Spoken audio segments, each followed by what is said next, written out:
नमो नारायणाय जी। जय श्री राधे। मेरा नाम प्रणव ओझा है और मैं आपका हार्दिक स्वागत व अभिनंदन करता हूं हमारे YouTube चैनल भाग्य नेत्रम में। हम बात कर रहे हैं सितंबर मास के राशिफल की कि सितंबर मास में क्या होगी ग्रहों की आकाशीय स्थिति, उनकी मूवमेंट क्या होगी, किन ग्रहों की युतियों से, किन ग्रहों के राशि परिवर्तन से हमारे जीवन में क्या परिवर्तन आएगा, और ग्रहों की गोचरीय स्थिति को देखते हुए यह सितंबर मास मुझे बड़ा ही खास लग रहा है, बड़ा ही विशेष लग रहा है। इतने ग्रहों का परिवर्तन हो रहा है, ग्रह स्थितियां इतनी बदल रही हैं जो किसी एक माह में अचानक पिछले 3-4-5 महीने में नहीं हुई हैं। कारण क्या है? अभी हम लोग सुन रहे हैं, समझ रहे हैं, हर जगह से सुनने में आ रहा है कि सब कुछ अशुभ ही अशुभ है इस 2020 में। जो कुछ भी हम देख रहे हैं, हर जगह से बुरी घटनाओं की सूचना मिल रही है। दुख, दर्द, तकलीफ, परेशानियां व्यक्ति का पीछा नहीं छोड़ रही हैं।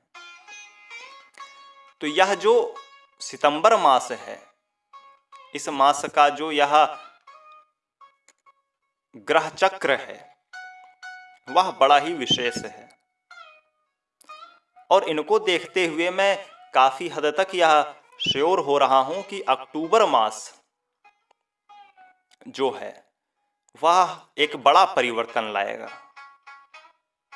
हर एक चीज में अच्छा होगा बुरा होगा मैं यह नहीं कह रहा हूं, लेकिन एक बड़े परिवर्तन के तौर पर मैं देख रहा हूं कि सितंबर पश्चात एक बड़ा परिवर्तन नजर आ रहा है। राहु केतु जो 1.5 वर्ष में एक बार अपनी चाल बदलते हैं,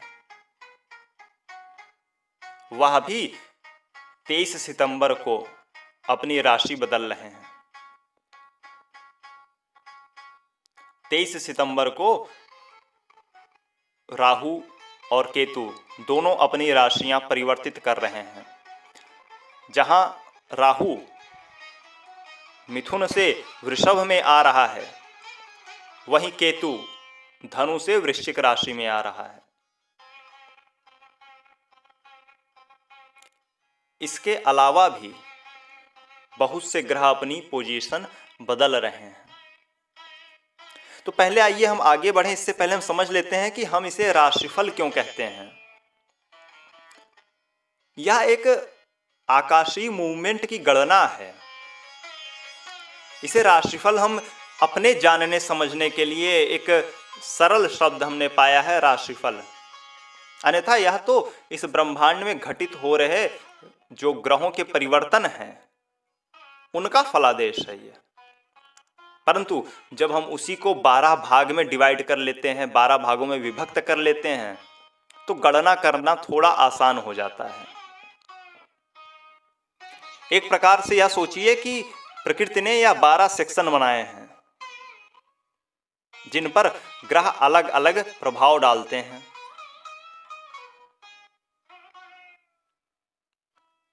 अब पहले आगे बढ़े इससे पहले हम एक बात और सबसे आवश्यक जान लेते हैं कि जो भी राशिफल हम देख रहे हैं इसे लग्न से देखें कि चंद्र से देखें,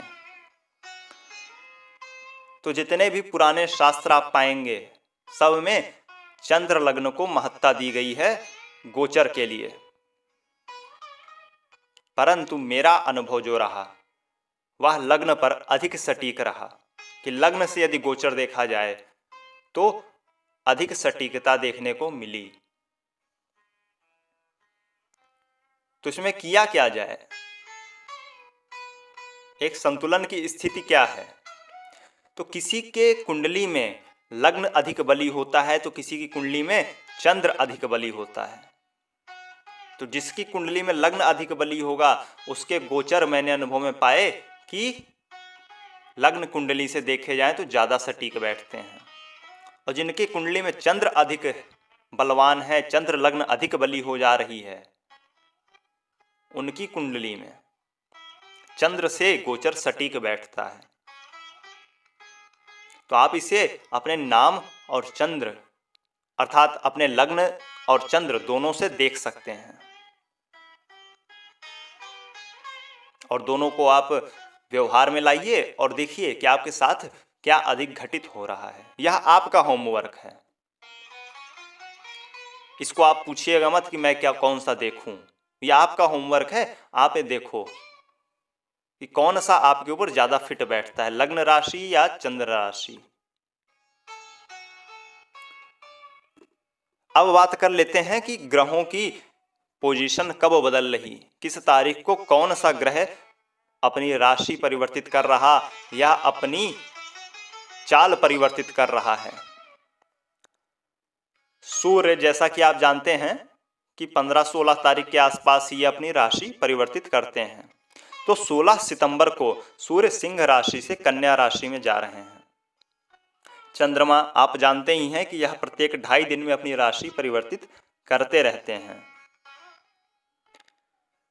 मंगल यह 11 सितंबर को अपनी राशि परिवर्तित कर रहे हैं। बुध देव,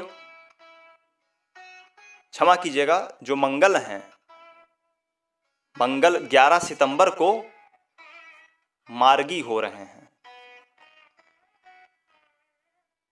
बुध देवता 2 सितंबर को कन्या राशि में प्रवेश कर रहे हैं। गुरु 15 सितंबर को मार्गी हो रहे हैं। बड़ा परिवर्तन है यह। शुक्र 1 सितंबर को कर्क राशि में प्रवेश कर रहे हैं। राहु केतु का हम बता ही चुके हैं कि यह 23 सितंबर को अपनी राशि परिवर्तित कर रहे हैं। राहु मिथुन से वृषभ में आ रहा है और केतु धनु से वृश्चिक में आ रहा है। तो यह एक बड़ा परिवर्तन है। आइए अब बात करते हैं कि कुंभ राशि वालों के लिए यह सितंबर 2020 का माह कैसा रहने वाला है।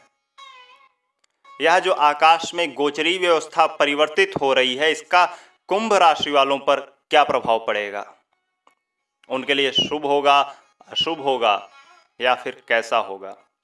तो सर्वप्रथम बात कर लेते हैं कि कुंभ वालों के लिए कौन सा ग्रह कहाँ बैठा हुआ है। कुंभ वालों के लग्न में कोई नहीं बैठा। तृतीय भाव में मंगल हैं, स्वग्रही हैं। पंचम भाव में राहु हैं। छठे भाव में शुक्र हैं। सप्तम भाव में सूर्य स्वग्रही हैं।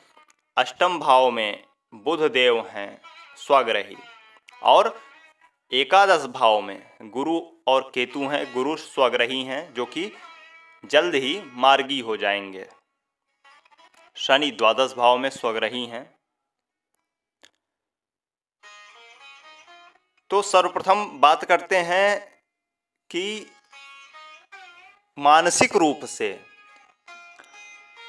ये लोग अभी परेशान रहेंगे। चित्त में चैन जो है वह अभी इनके नहीं रहेगा।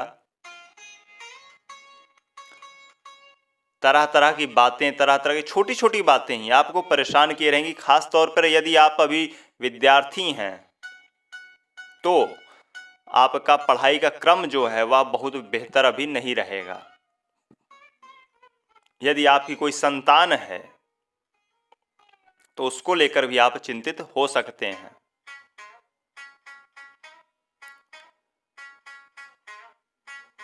रोग इत्यादि से आपको,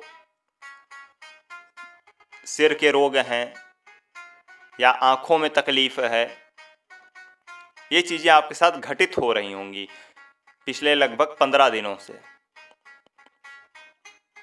और अभी यह समस्या आपके साथ बनी रहेगी।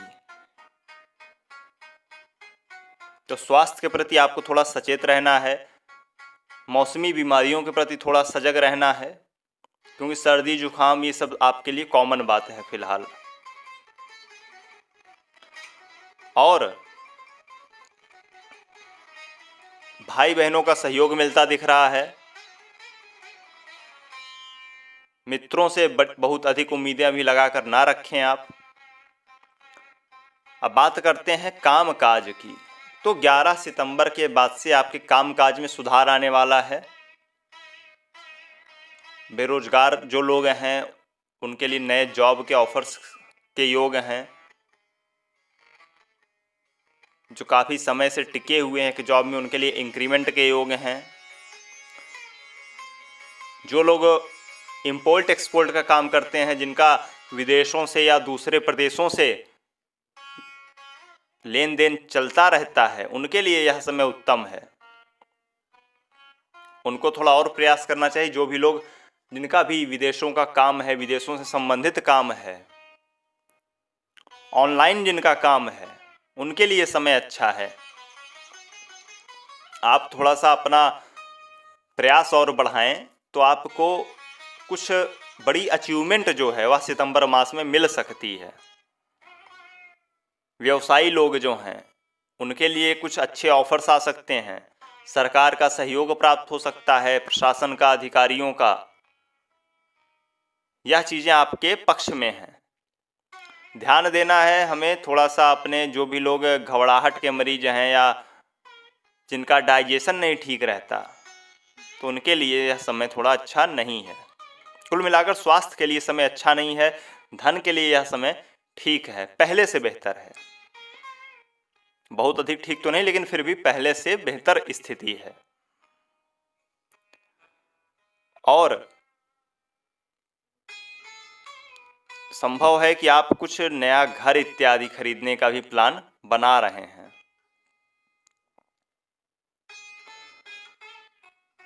पुराने जो आपने लोन लिए हुए हैं वो आपको तकलीफ दे सकते हैं, वो आपको चिंतित कर सकते हैं। बहुत संभव है कि कुछ पुरानी जो काफ़ी समय समस्या चली आ रही वह दूर हो जाए।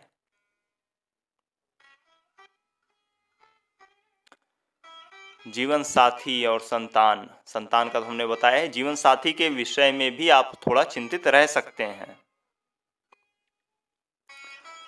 अभी चीज़ों में सुधार की रफ्तार थोड़ी धीमे है, तो अभी पैर जहां पर हैं वहीं टिकाए रहें। जो भी लोग समाज से जुड़े हैं, राजनीति से जुड़े हैं, सोसाइटी से जुड़े हैं, उनको थोड़ा अपने मान सम्मान को, पद प्रतिष्ठा को